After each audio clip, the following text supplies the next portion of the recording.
Hi, welcome to You and Your Health. I'm your host, David Bertone. Today's show, we're going to talk about some common injuries that occur to the shoulder.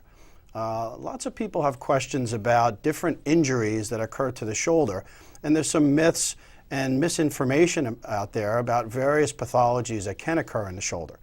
So we brought in an expert to talk about shoulder injuries. Our guest today is Dr. Brian Torpey. Dr. Torpey is a Board Certified Orthopedic Surgeon and a partner in Professional Orthopedic Associates with offices in Tinton Falls, Toms River, and Freehold.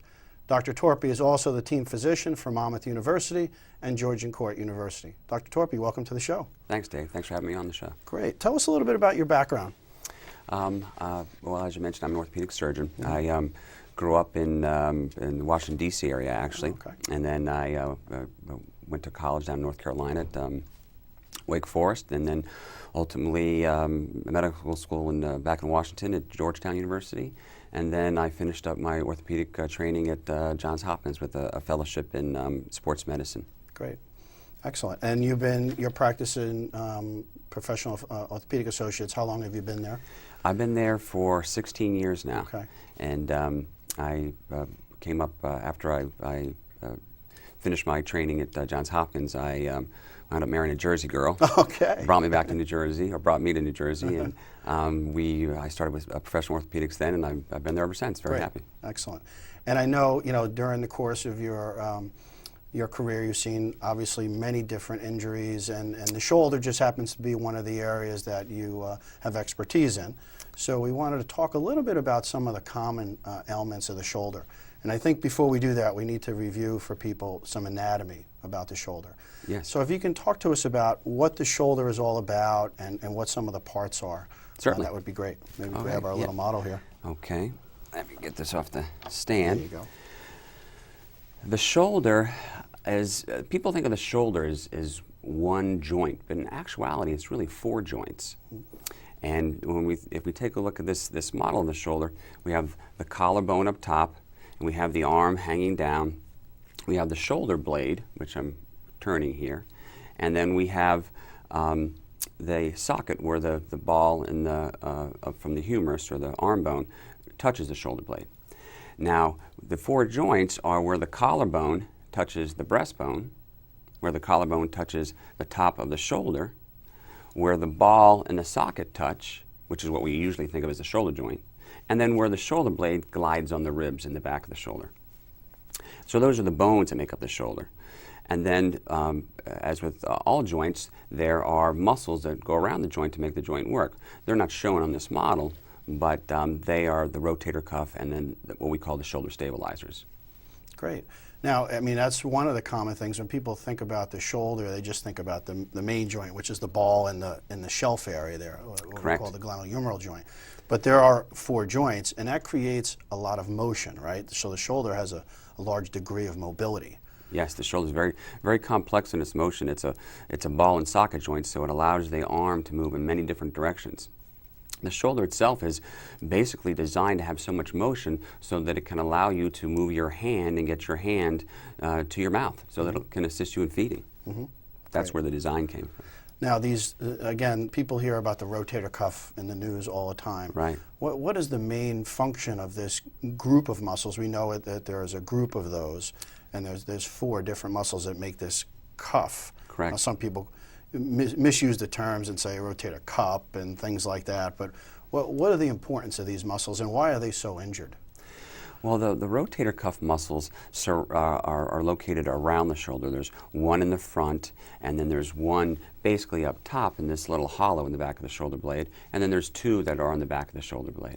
And they come from where they're located, and they head towards the front of the ball, and they wrap around, and they form a cuff as they hook onto the ball, similar like the cuff of your shirt.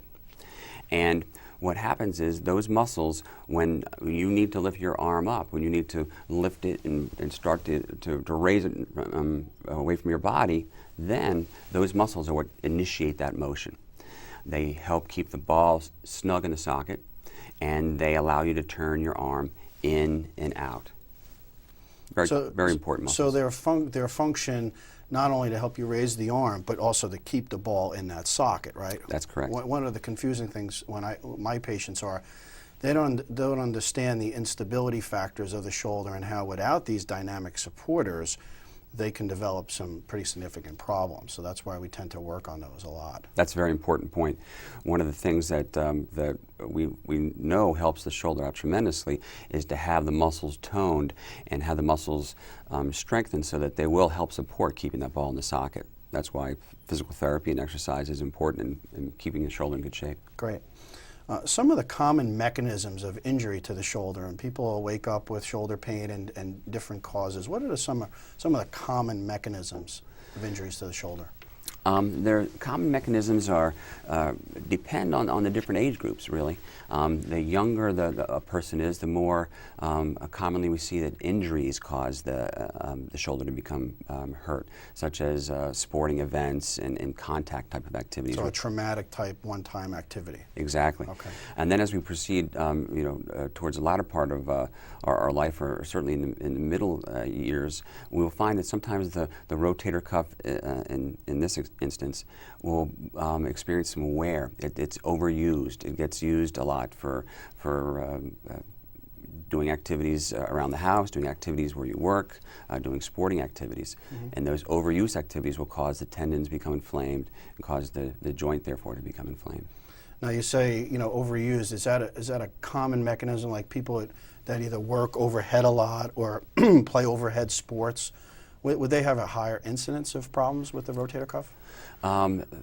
Yes, quite commonly we'll see that people who do repetitive sports overhead will have a tendency to have rotator cuff problems. And examples of that would be a swimmer, oftentimes a tennis player, certainly an overhead thrower, a pitcher or a catcher.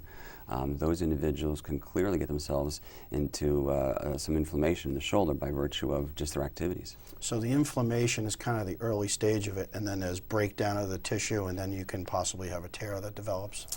Yes, I tell people that oftentimes your rotator cuff, when it gets torn, it doesn't tear like a piece of paper that we rip. It tears very much like the knee wearing out in your jeans. Over time, it gets thinner and thinner and thinner until one day you look down and you got a hole in your jeans, but you didn't do anything to rip them on purpose. It just happened. And then there may be some episode that kind of sets that trauma off, but it's been developing for a while. Is that what you're saying? Yes, that's correct. Okay. Now, what about some of the more traumatic mechanisms to injury to the shoulder, things like dislocations or motor vehicle accidents and forceful traumas? What happens there typically? Well, what happens there is the ball and the socket of your shoulder are very free in the motion that they allow you to perform, which is, as I said before, helping you to move your hand in space to do activities you need to do during the day. If there's trauma or force that's applied to the shoulder, then the ball can pop out of the socket much easier than other joints in your body. The hinge joints don't dislocate as much as the ball and socket joints, specifically the shoulder. So, for instance, someone who is playing in a football game and there's a fumble and they reach out to grab the ball and everybody piles on top, that force can cause that ball to pop right out of the socket and you have a dislocated shoulder. Okay. Now, we find that there's certain sports that make people a little bit more vulnerable for dislocations, such as, again, football. Even different positions that we see will have different types of dislocations. A lineman in a football team is more likely to have the ball pop out of the front of the socket, whereas a defensive player, like a linebacker or somebody in the secondary, is more likely to have the ball pop out of the back of the socket because of just the forces that happen to them when they're playing the sport. The direction of the force. Right. Okay. And you say ball and socket in terms of this joint. I mean, most people will ask me, is there really a socket there? Is there a bony socket like in the hip joint? It's a little different, right?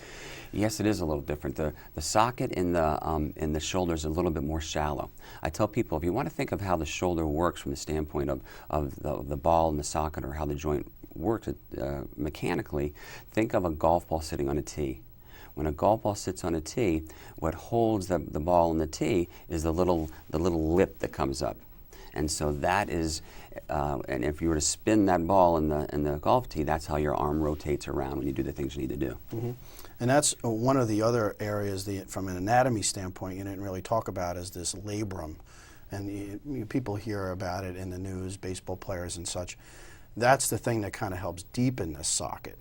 And that becomes a source of problems as well, right? That's correct. When if we think of that golf ball in the tee analogy, the part of the tee that comes up and hugs or extends to keep that ball from rolling around or off the tee, that would be referred to as a labrum. And it's not a bone, but it's not a muscle. It's very stiff structure. I tell people, think of the stiffness of an eraser you use in grade school. It's got some pliability to it. You can bend it a little bit, but it's pretty strong. Okay. And if someone has an injury to their shoulder, if they're an athlete or they slip and fall and their shoulder comes out of the socket, what often happens is as the ball comes out of the socket, it hits that labrum and it knocks it off. Mm-hmm. So it'll cause it to break away from the bone. Well, once we put the ball back in the socket, that's fine, but now that labrum's been broken off or been torn, that's what we refer to as a tear, then it's much easier for that ball to go in and out of the socket. So people start having more and more shoulder dislocations, sometimes just sleeping in bed when they roll over. That just creates this chronic instability, and we'll kind of talk about that as we get going. Yes. Let's review some of the common diagnoses and some myths that people hear about different things. They'll say they'll wake up and I think I got shoulder bursitis. Right. What is bursitis in the shoulder? Bursitis in the shoulder is irritation that occurs when the rotator cuff rubs on the undersurface of of one of the shoulder bones. Think of the bone that fills out your. On the model there. It's called the acromion, but it's really I tell people, think of the bone that helps fill out your sports coat. And it goes out to the side. And when the ball rotates or rolls in the socket, as the arm lifts up, the bone can rub on the undersurface, and sometimes this pinches the soft tissues or the protective coatings around the muscles, and that's referred to as your bursa. And so if the bursa gets inflamed or gets pinched, then it's referred to as a bursitis. Okay. Anything with an itis is just inflammation. So if the bursa is inflamed, it gets bursitis. What about bursitis versus tendonitis? I tell people that bursitis is the first stage, tendonitis is the next stage. Oh, okay. So there's a transition. Bursitis is something that happens maybe from a minor injury or a minor overuse phenomenon, but as this becomes more and more entrenched, as people are experiencing symptoms become a little more chronic, then the tendon that is right near the bursa, it takes on some of the inflammation and it starts to become irritated as well. So that's the kind of the second stage that develops. Exactly. This term impingement, what does that mean? Impingement occurs when the ball rolls in the socket, such as to someone who's doing the repetitive motions where they lift their arm up over their head, and as that happens, as the ball rolls, think of a pinching that occurs between the rotator cuff and the undersurface of the shoulder blade bone. And as that happens, that pinching causes the bursitis, causes the tendonitis, and it causes friction to build up. And then the next stage of that would be after there's an impingement and tendonitis, would commonly progress to something like a rotator cuff tear. Right. Correct. Again, that's when we think of that, the jeans are getting thinner in the knee. And we're starting to lose some material there as rubbing and chafing occurs, and then it works towards a tear. It's a continuum. And there's different grades of that. So you can have kind of a mild tear, and then you can have a major tear where there's across multiple muscles, and that's a little bit more involved, correct? That's correct. That's either someone who had a little tear and fell maybe, they slipped in the snow and put their arm out to brace their fall, and that little tear all of a sudden turns into a big tear. Or it's someone who just kept on doing their activities, having some achiness, and as time went on, that tear became bigger and bigger and bigger just from use. And what is this term frozen shoulder? People hear about that. What is that? Frozen shoulder is it can be a real problem for people, and what happens with frozen shoulder is the capsule that protects the shoulder joint will become stiff. Now, if we think of how the bone sits in the socket, once we get past the balls, the two bones touching each other, then we don't go right to muscle, we have what's called a capsule. And the capsule is a protective wrapping, like a saran wrap that goes around the two bones and kind of keeps them snug together, and then the muscles are on top. If that capsule becomes irritated, it becomes inflamed, then it can stiffen and tighten and shrivel. And the shoulder gets stiff. And the shoulder gets stiff. Okay. Great. So we heard about some of the common diagnoses of the shoulder. When we come back after our break, we're going to hear some of the treatment options and some of the ways you can prevent these problems from occurring to you. Just like the Air Force Thunderbird pilot I flew with, I have to make split-second decisions as a top fuel driver.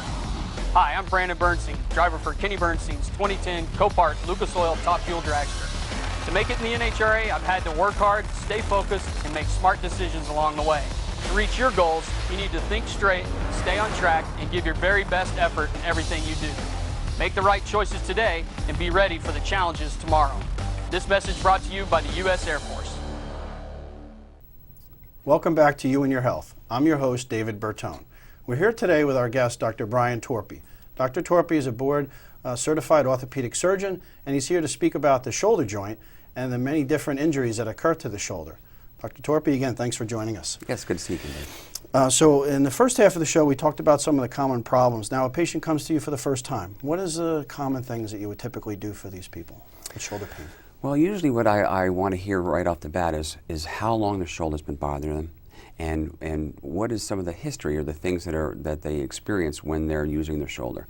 If I want to hear if they actually had an event that caused them to have some shoulder pain, or if this just kind of started to develop out of the blue.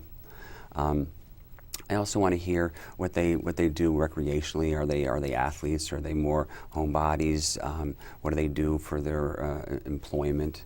All that information gives me an idea as to what may have started or be responsible for their shoulder pain.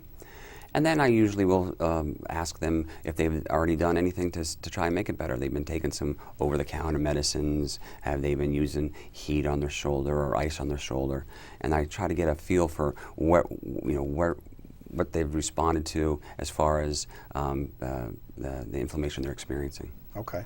So the history is very important. So you do the history. What's the next step? You do a physical exam, or you need to take some x-rays? Or? Yes, usually what we'll do is we'll do a physical exam next. And I want to check and see, have them point to the area where it hurts the most. And I would like to see what their motion's like. So I have them show me what they can do as far as moving their shoulder. I have them lift their arm all the way up over their head. I have them lift their arm up to the side. I had them put their arm in the back of in the small of their back to see that they can make motions in those directions. Then what I'll do is I'll check their strength. I'll check the different muscles, the rotator cuff muscles and the shoulder blade muscles and the big muscles of the shoulder, and I'll have them show me what they can do to resist some forces. And then I'll go to certain areas and do what we call specific tests. I'll test for specific things that give us information as far as what may have been hurt after I've kind of had an overall global evaluation of their strength. Great. Yeah, I think it's very important for people to understand that thorough history and examination is what really helps guideline the diagnosis and then the treatment. Right away, patients will come in and say, well, Doc, can you give me the MRI? Can you see what really the problem is? And is that always necessary? It isn't always necessary. Quite commonly, I'll have a good understanding for what they're experiencing just based upon what they tell me and then in my physical examination. And then if we need to get x-rays, that offers another answer or more answers to the question at hand and provides another piece to the puzzle. So oftentimes we don't rush off and get MRIs right away. It depends on the history and the story, and it depends on their symptoms. So just so the public understands, the x-ray will help rule out any kind of bony problems. The MRI is a little bit more soft tissue, is that correct? Yes. So, for instance, if somebody comes in and has shoulder pain that started just out of the blue, and I check out their motion and everything looks good, and then I get an x-ray, I can see maybe a piece of calcium that's formed in one of their tendons, and that's the problem. So that lets me know exactly what to do, and then based upon that, we don't necessarily need to get an MRI because we already have the answers to what the issue is. Okay, great. So that's important to understand. It's not always necessary, and if things aren't going right, then that may be another tool that you use to kind of help narrow down the problem. Yes, exactly. I mean, MRI is to be sure. We order them a lot in shoulder injuries because we want to make sure that rotator cuff is intact. And it's so complex, the joint. There's a lot of things that could be causing the problem. Exactly. It's fair to say that the majority of the time when people have a shoulder problem that requires a surgery, before we head off and consider doing a surgery, we've gotten an MRI to evaluate, make sure we have the big picture as far as what are all the different issues going on in their shoulder. Okay, great.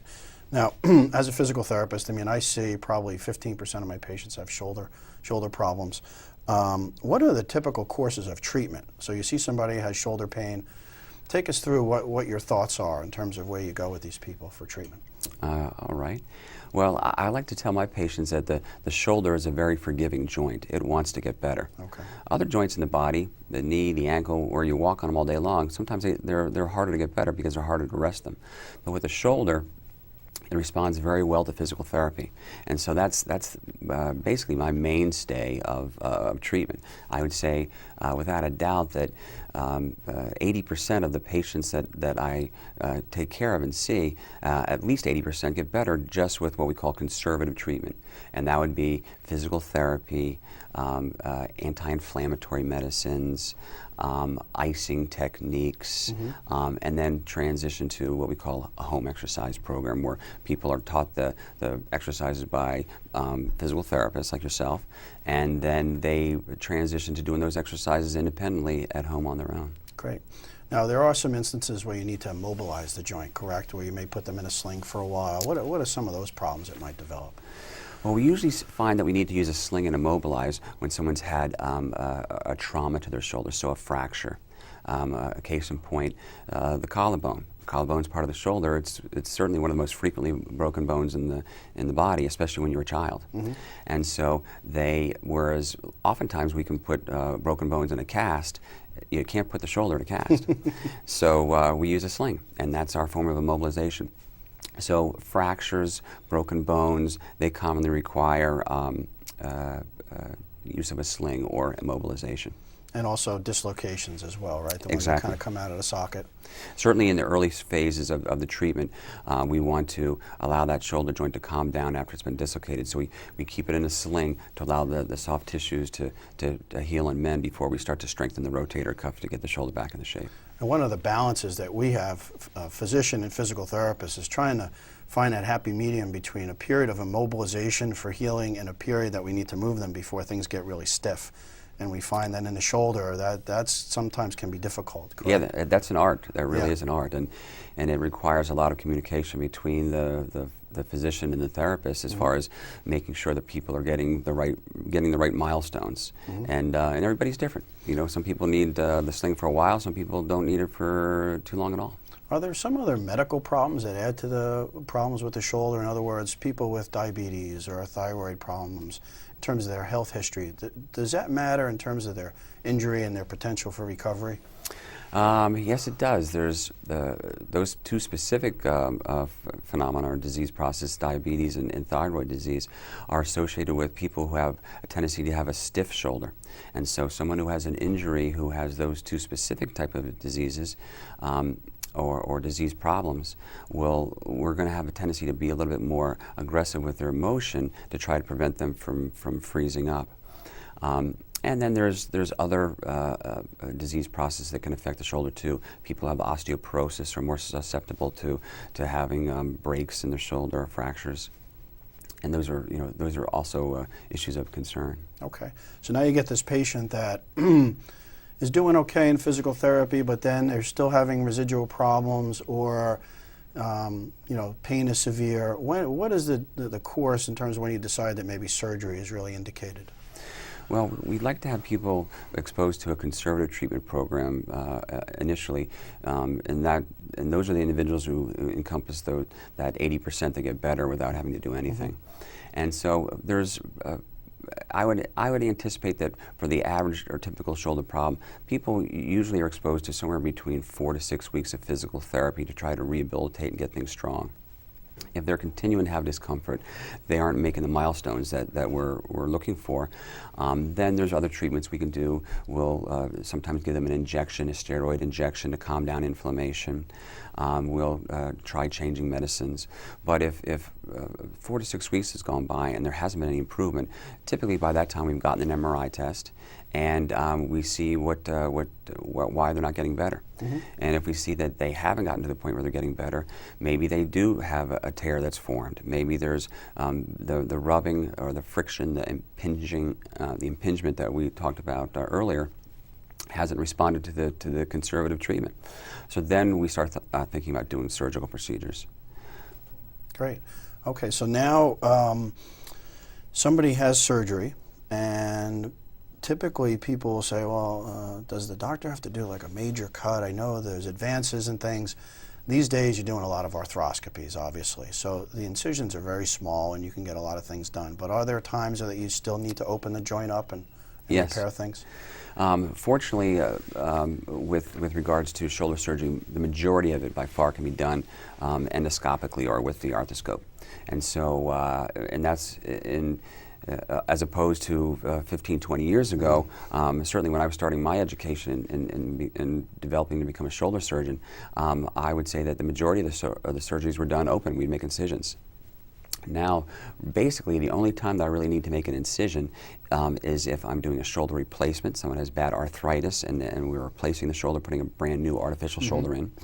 Or if they've had a break or a fracture and we need to open the shoulder up to go in and put plates and screws in to put things back together again. Okay. For the majority of the people I see who have shoulder problems, though, they respond really well to the arthroscopic treatment. And that would include fixing their rotator cuff when it's torn, fixing their labrum when it's torn, fixing the biceps tendon when it's torn. So the majority of the issues at hand work really, really well with arthroscopic surgery. Great. So after surgery, they typically will go for rehabilitation. What are some of the common guidelines? What are things like, in terms of the rotator cuff after it's repaired? Do you move those people early or are they immobilized?